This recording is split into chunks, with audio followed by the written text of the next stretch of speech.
अगला टॉपिक है हमारे चैप्टर के अंदर mode of occurrence of minerals, यानी कि मिनरल्स इन्वायरमेंट में किस तरीके से मिलेंगे आपको, यही हम लोग इसमें पढ़ने वाले हैं। ठीक है, तो mode of occurrence of minerals का मतलब हो गया कि मिनरल्स यदि इन्वायरमेंट में है तो वो किस रूप में आपको मिलेंगे, कैसे मिलेंगे, कैसे आप उसको प्राप्त कर सकते हैं, इसी के बारे में हम लोग इसमें डिस्कस करने वाले हैं।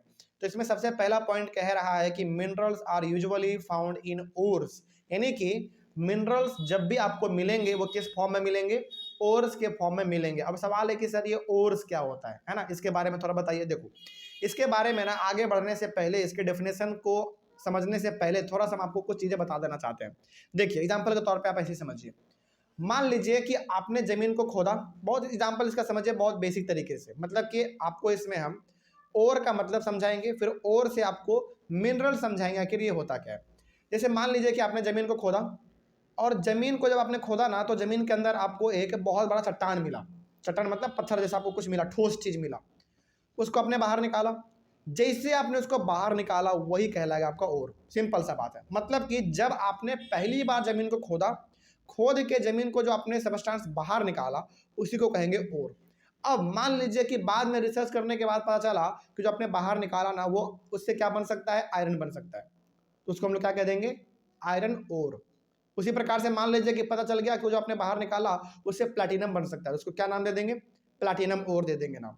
उसी प्रकार से मान लीजिए कि आपको पता चला कि अच्छा इससे ना सिल्वर बन सकता है, तो क्या नाम दे देंगे, सिल्वर ओर।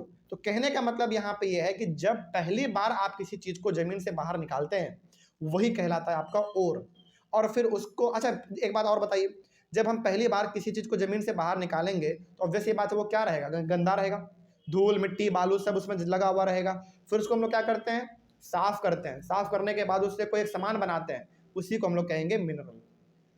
मतलब यहाँ पे दो चीज आपको हम एक बार समझा दिए हैं। पहला, जब भी आप पहली बार किसी चीज को जमीन से बाहर निकालते हैं तो वो हमारा कहलाता है ओर, सिंपल सा। लेकिन ओर होता कैसा है, गंदा होता है, बहुत ही गंदा होता है, उसमें धूल मिट्टी बालू ये सब लगा रहता है, कीचड़ ये सब। उसको साफ करके जो एक नया सबस्टांस आप बना देते हैं तो वही कहलाएगा आपका मिनरल। एग्जाम्पल के तौर पे ऐसे समझिए, दोबारा आपको समझाते हैं। आपने जमीन को खोद के बाहर निकाला सबस्टांस, वो क्या कहलाएगा आपका, ओर कहलाएगा। लेकिन आपने उसको फैक्ट्री में ले जाकर साफ किया, धूल मिट्टी उसको आपने अलग किया, उससे आपने बना दिया आयरन, तो वो कहलाएगा हमारा मिनरल। सिंपल सा। तो जब पहली बार आप किसी चीज को बाहर निकालोगे तो वो और कहलाएगा, उससे जो सबस्टांस आप बना दोगे वही आपका कहलाएगा मिनरल। सिंपल सा बात है। लेकिन जो चीज आप बनाओगे उसी का वो मिनरल कहलाएगा। जैसे मान लीजिए आपने आयरन बनाया तो आयरन और कहलाएगा, मैग्नीशियम बनाया तो मैग्नीशियम और कहलाएगा, पोटेशियम बनाया तो पोटेशियम और कहलाएगा। सिंपल। तो अब इसके मीनिंग को देख लीजिए, और का मीनिंग क्या है। और is the raw material which is extracted from the earth and which is mixed with soil and other impurities. वही बात है हमने जो कहा, यानी कि जब हम लोग किसी भी मटेरियल को धरती से बाहर निकालते हैं खोद के, उसमें हमारा क्या रहता है, धूल मिट्टी ये सब बिल्कुल मिला रहता है, इम्प्योरिटीज उसमें मिला रहता है, तो उसी को हम लोग कहते हैं ओर। उसी को फिर साफ करके हम लोग एक नया रूप दे देते हैं, उसी से हमारा बनता है मिनरल। सिंपल सा बात है। आगे बढ़ते हैं। India is rich in mineral resources but these mineral resources are unevenly distributed. देखो, इंडिया ऐसा एक कंट्री है ना जहाँ पे मिनरल का कोई कमी नहीं है, यानी कि यहाँ पे अलग अलग प्रकार के मिनरल्स हैं, बहुत ज़्यादा है बल्कि। लेकिन एक समस्या यहाँ पे यह है कि मिनरल इंडिया में हर जगह पर बराबर मात्रा में नहीं है। अनइवनली डिस्ट्रीब्यूटेड का मतलब होता है कि कहीं पर मिनरल बहुत ज़्यादा है तो कहीं पर मिनरल बहुत ही कम है। ये इंडिया का नेचर है। ठीक है, हालांकि इंडिया में मिनरल बहुत सारे हैं, बहुत सारे हैं, मतलब इंडिया में मिनरल्स, लेकिन कहीं पर बहुत ज़्यादा है तो कहीं पर बहुत कम है। ठीक है, आगे पेनिनसुलर रॉक्स। अच्छा, पेनिनसुलर रॉक्स क्या होते हैं आप, अच्छा कभी भी आप समुद्र के किनारे गए हैं, चलो कोई बात नहीं, नहीं गए हैं तो आपने कभी ना कभी किसी मूवी में, किसी न किसी ब्लॉग में या फिर किसी न किसी गाना में आपने देखा होगा कि समुद्र के किनारे अक्सर बड़े बड़े चट्टान होते हैं, है ना। वो जो चट्टान है ना, उसी को हम लोग कहते हैं पेनिनसुलर रॉक्स। वो जो पेनिनसुलर रॉक्स है, यानी कि जो समुद्र के बगल में जो बड़े बड़े पत्थर होते हैं, चट्टान होते हैं, वो मिनरल से भरा हुआ होता है, यानी कि उसमें मिनरल्स बहुत ही भारी लेवल में होता है, बहुत ज़्यादा उसमें मिनरल्स होते हैं। तो peninsular rocks contain most of the reserves of coal, metallic minerals, mica and many other non metallic minerals. तो वो पेनिनसुलर रॉक्स में कोयला भी होता है। अब आप बोलोगे कि सर वो कोयला कहाँ है, नहीं आपको दिखेगा नहीं, लेकिन जब उसको साफ किया जाएगा, उसको फैक्ट्री में ले जाकर फिनिश किया जाएगा, तब जाकर उससे कोयला भी निकलता है। ठीक है, तो कोयला उसमें होता है, मेटालिक मिनरल्स भी वो होते हैं, माइका भी होता है, और भी अलग अलग प्रकार के नॉन मेटालिक मिनरल्स उससे हमारे बाहर निकलते हैं। तो कहने का मतलब यहाँ पे यह है कि पेनिनसुलर रॉक्स अपने आप में एक मिनरल्स का क्या है, खजाना है। ठीक है, आगे most of the sedimentary rocks are present on the eastern and western peninsula. Most of the sedimentary rocks are present on the eastern and western peninsula. जैसे एग्जांपल तौर पे इसको समझिए। अच्छा, यहाँ पे ना आपको 3 प्रकार के रॉक्स के बारे में हम पहले बताना चाहेंगे। सेडिमेंट्री रॉक नहीं, पहला इग्नियस रॉक, दूसरा सेडिमेंट्री रॉक और तीसरा मेटामॉर्फिक रॉक। इन तीनों के बारे में आप समझ जाएंगे ना तो आपको रॉक का साइकिल समझ में आ जाएगा। जैसे हम लोग बचपन में पढ़ते थे ना वाटर साइकिल, उसी प्रकार का रॉक का साइकिल होता है, यानी कि पत्थर का साइकिल होता है। चलो एग्जाम्पल के तौर पे ना आपको उसको हम समझाते हैं, तभी हम आगे अच्छी तरीके से आपको बता पाएंगे और समझ पाएंगे। देखो, पत्थर बेसिकली 3 प्रकार के होते हैं। पहला इग्नियस रॉक, दूसरा सेडिमेंट्री रॉक, तीसरा मेटामॉर्फिक रॉक। अब ये बनता कैसे, इसको आप समझिए। जब भी वोल्केनो फटता है ना, वोल्केनो मतलब ज्वालामुखी, जब भी ज्वालामुखी फटता है तो बहुत ही भयंकर फटता है, और उसका जो लावा है ना नीचे गिरता है, वो लावा कैसा होता है पता है, लिक्विड होता है। आपने कभी देखा होगा इस चीज़ को, मूवी में या फिर किसी चीज़ में आपने देखा होगा कि ज्वालामुखी जब भी फटता है तो जमीन पर क्या गिरता है, उसका लावा गिरता है, और वो कैसा होता है, बिल्कुल लाल होता है, बिल्कुल लिक्विड टाइप का होता है। लेकिन कुछ समय के बाद वो क्या हो जाता है, ठंडा जाता है। पूरा ठंडा जाने के बाद वो फिर एक ठोस पत्थर का रूप ले लेता है। ठीक है, तो ठोस पत्थर का रूप लिया ना, उसी को हम लोग कहते हैं इग्नियस रॉक। समझिएगा बहुत ध्यान से, ये बहुत इंपॉर्टेंट बात हम आपको बता रहे हैं। मतलब यहाँ पे हमने आपको ये बताया कि जब पहली बार ज्वालामुखी फटता है तो जो लावा नीचे धरती पे गिरता है वो बिल्कुल लाल होता है। लाल मतलब बहुत ज़्यादा उसमें हीट होता है, लिक्विड होता है। लेकिन कुछ समय के बाद 2-3 दिन के बाद वो ठंडा होने में उसको टाइम लगता है, क्योंकि बहुत ज़्यादा वो हीट होता है। तो 2-3 दिन के बाद वो ठंडा होता है। ठंडे होने के बाद वो एक बिल्कुल पत्थर का रूप ले लेता है, पूरा ठोस हो जाता है। वो जो पत्थर का रूप लिया ना पहली बार, उसी को हम लोग कहते हैं इग्नियस रॉक। ठीक है, लेकिन अब उस इग्नियस रॉक को आपने क्या किया, पत्थर यानी कि जो पत्थर था हमारा, जो ठोस हो चुका था ज्वालामुखी गिरने के बाद, उसको आपने तोड़ दिया। तोड़ दिया मतलब आपने उसको छोटे छोटे टुकड़ों में डिवाइड कर दिया, वही हमारा कहलाएगा सेडिमेंट्री रॉक। सेडिमेंट्री रॉक का मतलब है सेडिमेंट से, सेडिमेंट का मतलब होता है छोटा छोटा टुकड़ा, सिंपल सा। तो इग्नियस रॉक को आपने किस में कन्वर्ट किया, सेडिमेंट्री रॉक में कन्वर्ट किया, यानी कि छोटे छोटे टुकड़ों में कन्वर्ट किया। लेकिन वही छोटे छोटे टुकड़े पत्थर के हजारों हजार साल बाद, लाखों लाखों साल के बाद वो कहाँ जाते रहते हैं, जमीन के नीचे जाते रहते हैं, क्योंकि उसके ऊपर एक के बाद एक मिट्टी का लेयर, धूल मिट्टी पड़ते पड़ते पड़ते पड़ते वो सेडिमेंट्री रॉक आपका कहाँ चल जाता है, नीचे चल जाता है। और जो नीचे चला गया वही आपका कहलाता है मेटामॉर्फिक रॉक। सिंपल सा है। तो इसमें साइकिल का यानी कि इसमें पत्थर का 3 साइकिल आपने देखा। ज्वालामुखी जो पहली बार फटेगा, लावा जो नीचे गिरेगा, उसको ठंडा होने के बाद वो पत्थर को रूप ले लेगा, वो कहलाएगा हमारा इग्नियस रॉक पहला। अब इग्नियस रॉक को यदि आप तोड़ते हो, ब्रेक कर देते हो छोटे छोटे टुकड़ों में, वो कहलाएगा आपका सेडिमेंट्री रॉक। हजारों हजार साल के बाद, लाखों लाखों साल के बाद वो सेडिमेंट्री रॉक हमारा कहाँ चल जाता है, धरती के नीचे चल जाता है, क्योंकि उसके ऊपर लगातार धूल मिट्टी का लेयर जमा होता रहता है।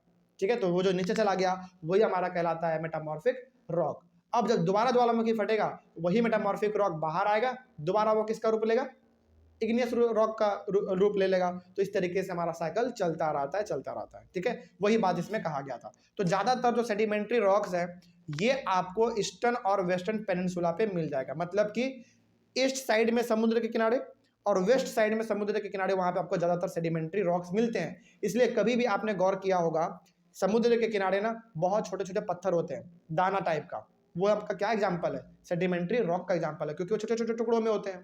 ठीक है, अगला, Gujarat and Assam have most of the petroleum deposits. Gujarat में और असम में ज़्यादातर जो है ना आपको पेट्रोलियम मिलते हैं, यानी कि हमारे इंडिया में जो पेट्रोल डीजल केरोसिन जो सप्लाई होता है ये बाहर कंट्री से भी आते हैं, लेकिन इंडिया का बात करें तो गुजरात और असम में सबसे ज़्यादा डीजल पेट्रोल केरोसिन ये सब बाहर निकलते हैं ज़मीन से। ठीक है, ये वहाँ पे मशीन लगे हुए होते हैं, वो निकालता है बाहर उसको। ठीक है, तो ये सब किसका एग्जाम्पल है, मिनरल का एग्जाम्पल ही तो है। आगे बढ़ते हैं। Rajasthan has reserves of many non ferrous minerals. Rajasthan के पास ज़्यादातर जो मिनरल्स है वो कैसे हैं, नॉन फेरस वाले, मतलब कि जिसके पास आयरन का मात्रा नहीं होता है। ठीक है, अगला, these variations are existed because of the differences in the geological structure, processes and time involve in the formation of minerals. अच्छा, यहाँ पे आपने ना एक चीज़ गौर किया होगा कि असम में और गुजरात में पेट्रोल ज़्यादा है, यानी कि पेट्रोलियम ज़्यादा है। उसी प्रकार से राजस्थान में नॉन फेरस मिनरल्स ज़्यादा हैं, यानी कि कहीं पर कोई और मिनरल पाया जा रहा है, कहीं पर कुछ और पाया जा रहा है। ऐसा क्यों है, ऐसा इसलिए है क्योंकि इंडिया का जियोलॉजिकल स्ट्रक्चर बिल्कुल अलग है। मतलब कि जियोलॉजिकल स्ट्रक्चर का मतलब यहाँ पे ये है कि वहाँ का क्लाइमेट अलग है, मिट्टी का टाइप अलग है, पूरा वहाँ का वेशभूषा ही अलग है। इसके वजह से इंडिया में हर जगह पर मिनरल्स आपको अलग अलग मिलते हैं। एक बात बताइए आप, यदि इंडिया का क्लाइमेट, इंडिया का माहौल, इंडिया का सॉइल का टाइप हर जगह पर एक जैसा रहता तो पूरे इंडिया में मिनरल कैसा मिलता? एक जैसा मिलता। लेकिन क्या पूरे इंडिया में मिनरल एक ही जैसा मिलता है क्या? नहीं मिलता। क्यों नहीं मिलता? क्योंकि यहाँ पे पूरी तरीके से वेरिएशन है। वेरिएशन मतलब अलग अलग प्रकार के हमारे पास स्ट्रक्चर हैं, इन्वायरमेंट का तरीका अलग अलग है, इसलिए यहाँ पे अलग अलग प्रकार के आपको मिनरल्स भी देखने को मिल जाते हैं। ठीक है, अगला आगे बढ़ते हैं। तो जियोलॉजिकल स्ट्रक्चर हो गया, मतलब कि इन्वायरमेंट, क्लाइमेट, ये सब का स्ट्रक्चर अलग होता है, प्रोसेस उसको बनने में समय लगता है। इस प्रकार के चीज़ों को देखते हुए इंडिया में अलग अलग जगहों पर अलग अलग प्रकार के मिनरल्स मिलते हैं।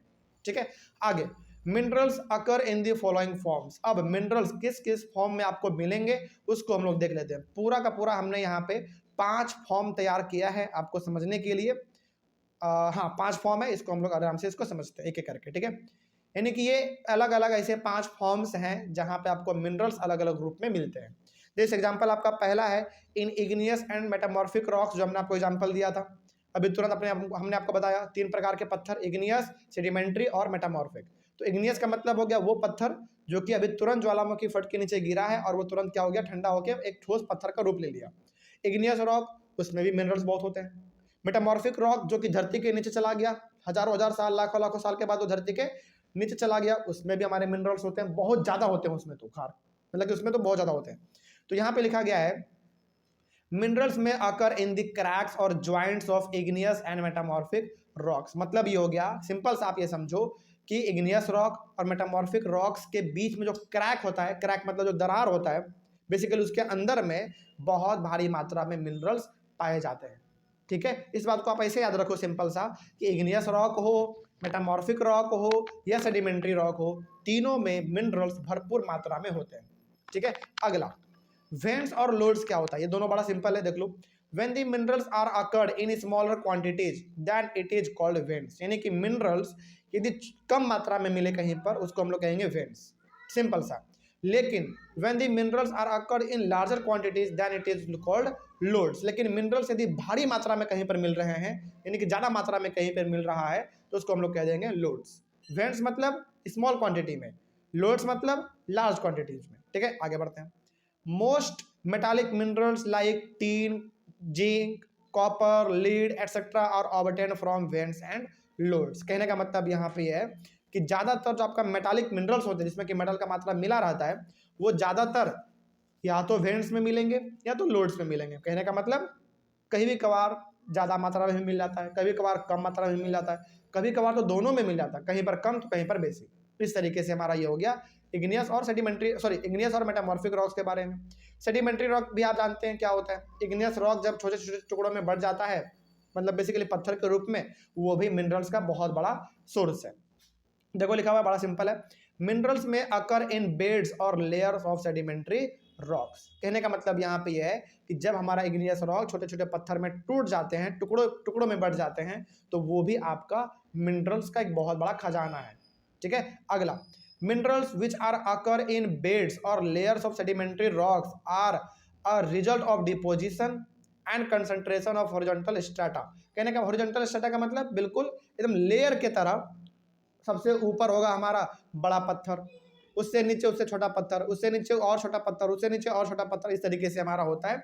और ये सब के सब स्ट्रक्चर को हम लोग कहते हैं हॉरिजॉन्टल स्ट्रेटा। हॉरिजॉन्टल स्ट्रेटा का मतलब एक के बाद एक, इस तरीके से हमारा होता है। और ये भी हमारा मिनरल्स अलग अलग रूप में पाए जाते हैं। यानी कि यहाँ पे ना बेसिकली मिनरल्स का बेड बन जाता है। बेड मतलब सबसे ऊपर, फिर नीचे, फिर नीचे, फिर नीचे, इस तरीके से। ठीक है, अगला है coal and some forms of iron ore have been deposited as a result of long periods under great heat and pressure। तो ज़्यादातर जो आप कोयला देखते हो या फिर आयरन ओर देखते हो, ये सब आपका क्या एग्जाम्पल है, मिनरल्स का एग्जाम्पल है, पहला बात। दूसरा बात, ये सब बनते कैसे हैं, इनको बनने में हजारों हजार साल लगते हैं। और ये बनता कैसे है, धरती के अंदर जो हीट है, प्रेशर है, उसके वजह से बनता है। जैसे हम लोग जो आज कोयला इस्तेमाल करते हैं, क्या ये कोयला कुछ सालों का मेहनत का बनना है क्या? नहीं, इसको समझो आप। यानी कि जो कोयला हमारा मार्केट में बिकता है। ऐसा नहीं है कि 2-3 साल पहले कोयला बना जमीन के नीचे, हमने उसको खोद के बाहर निकाला, नहीं। कोयला बनने में हजारों हजार साल लग जाते हैं, लेकिन ये बनेगा कैसे? धरती के हीट और प्रेशर के वजह से बनता है। और आपको पता है धरती के नीचे बहुत ज़्यादा गर्मी है, बहुत ज़्यादा हीट है, उनके वजह से हमारा कोयला या फिर आयरन का ओर ये सब जमीन के नीचे पाया जाता है। ठीक है, आगे इसका कुछ एग्जांपल है, जैसे gypsum, potash, salt and sodium salt have been deposited as a result of evaporation specially in arid areas. मतलब कि जिप्सम, पोटाश और कॉमन सॉल्ट यानी कि सोडियम सॉल्ट जिसको हम लोग कहते हैं, जो हम लोग अपने घरों में खाते हैं, ये सब का सब किसका रिजल्ट है? एवापोरेशन का एग्जाम्पल है। जैसे एग्जाम्पल के तौर पर आप इसको ऐसे समझिए, हम लोग जब समुद्र के पानी को एवोपरेट करते हैं, उसके पानी को उबालते हैं, तभी जाकर हमको नमक मिलता है ना, वो सब ऐसे ही मिलता है। वही हमको इसमें सेडिमेंट्री रॉक में पढ़ना था। तो कहने का मतलब यहाँ पे ये है कि चाहे वो हमारा इग्नियस रॉक हो, चाहे सेडिमेंट्री रॉक हो, चाहे मेटामॉर्फिक रॉक हो, सब प्रकार के रॉक पत्थर मिनरल से भरे हुए होते हैं। ठीक है, ये दो प्रकार के फॉर्म में रॉक कैसे पाए जाएंगे ये हमने पढ़ लिया। तीसरा पढ़ते हैं। तीसरा है इनडिकम्पोज्ड रॉक्स। ये क्या होता है, चलो उसके बारे में भी देख लेते हैं। Minerals may occur in the decomposition of surface rocks, soluble constituents are removed, leaving a residual mass of weathered mineral containing ores. From ores, minerals can be obtained. अब इसका मतलब क्या हुआ, आप इसको पहले से समझो। एक एक पॉइंट इसमें बहुत इंपॉर्टेंट है। Minerals may occur in the decomposition of surface rocks, इसका मतलब ये हुआ ना, धरती के ऊपर जो छोटे छोटे पत्थर आपको दिखते हैं ना, समझिएगा, धरती के ऊपर जो छोटे छोटे पत्थर दिखते हैं, उस पत्थर को तोड़कर बहुत छोटे छोटे टुकड़ों में कन्वर्ट करके हम लोगों को मिनरल्स मिलता है। डिकम्पोजिशन का मतलब क्या हो गया? उसको तोड़ना, ब्रेक करना बहुत छोटे छोटे टुकड़ों में, उससे हमको मिनरल्स मिलता है। अब मिनरल्स मिलेगा कैसे वो देख लो।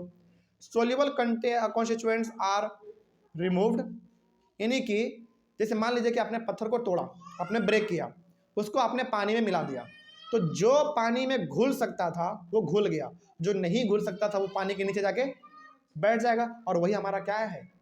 मिनरल है। सिंपल सा बात है, वही इसमें हमारा क्या है? मिनरल है। Living a residual mass of weathered material containing ores, मतलब आपने पत्थर को तोड़ा, ब्रेक किया, उसको आपने पानी में घोल दिया, जो पानी में घुलने लायक चीज होगा वो पानी में घुल जाएगा, और जो नहीं घुलेगा वो पानी के नीचे जाके बैठ जाएगा, और जो नीचे पानी बैठा है नीचे जाके, उसी को हम लोग कहते हैं रिसाइडुअल मास। मतलब कि जो पानी में नहीं घुला वो नीचे जाके बैठ गया, और वही हमारा क्या है? ओर है। और फिर उसी ओर से हम लोग क्या निकालते हैं, बताइए? मिनरल। सिंपल सा। तो वही यहाँ पे कहा गया from ores minerals can be obtain. इसी तरीके से हमारा मिनरल्स प्राप्त होता है। Bauxite is obtain in this way, यानी कि इस तरीके से हम लोग किसको प्राप्त करते हैं? बॉक्साइट को प्राप्त करते हैं। ठीक है, अगला तो डिकम्पोज रॉक भी हो गया। डिकम्पोज रॉक में सिंपल सा आपको केवल इतना याद रखना है कि इसमें हम लोग पत्थर को तोड़ते हैं, छोटे छोटे टुकड़ों में ब्रेक करते हैं, पानी में मिला देते हैं, पानी में मिलाने के बाद जो पानी में घुलने लायक होता है वो घुल जाता है, जो नहीं घुलने लायक होता है वो जाके नीचे जमीन में बैठ जाता है, और वही हमारा क्या है? मिनरल है, यानी कि ओर है। फिर उसी ओर से हम लोग मिनरल्स को बाहर तैयार करते हैं।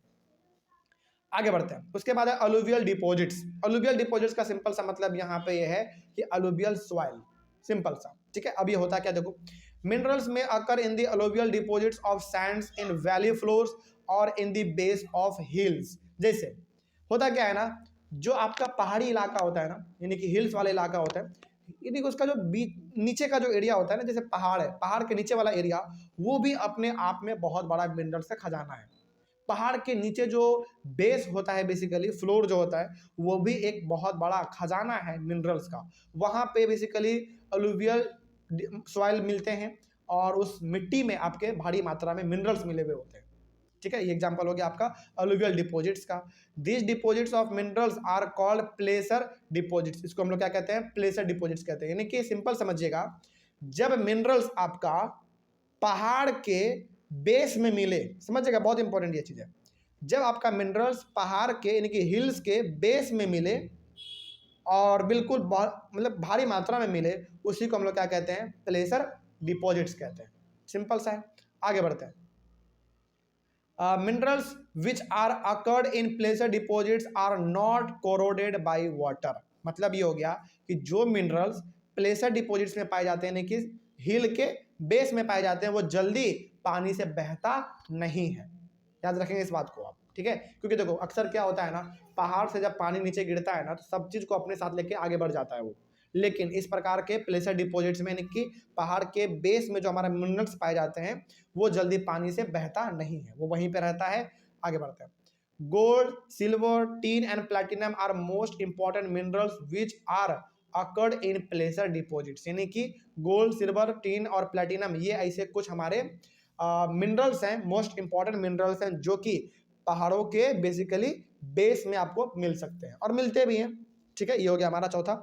और पांचवा और लास्ट है इसमें हमारा इन ओशन, समुद्र। देखो समुद्र ना सबसे बड़ा खजाना है मिनरल्स का, एकदम बहुत बड़ा, क्योंकि समुद्र का जो बेड है, यानी कि समुद्र के नीचे जो जमीन है, वो अपने आप में एक मिनरल्स का बहुत बड़ा सोर्स है।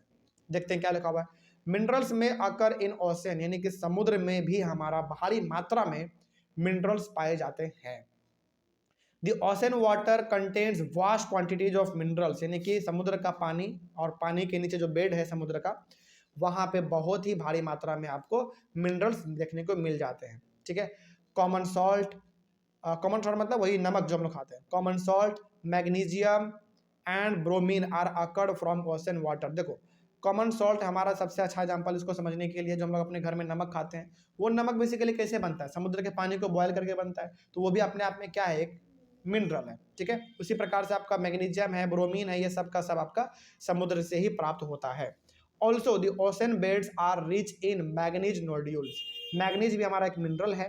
ठीक है, और ये भी आपको समुद्र के बेड में मिलता है, समुद्र के बेड में मिलता है मतलब समुद्र के नीचे मिलता है। ठीक है, ये 5 ऐसे तरीके थे जिनसे हम लोगों को मिनरल्स प्राप्त होते हैं।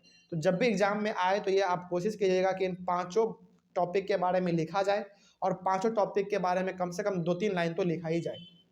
ठीक है, इस तरीके से हमारा टॉपिक भी कंप्लीट हुआ। अगले वाले क्लास में हम लोग डिस्कस करेंगे फेरस मिनरल्स के बारे में। तब तक के लिए थैंक यू वेरी मच।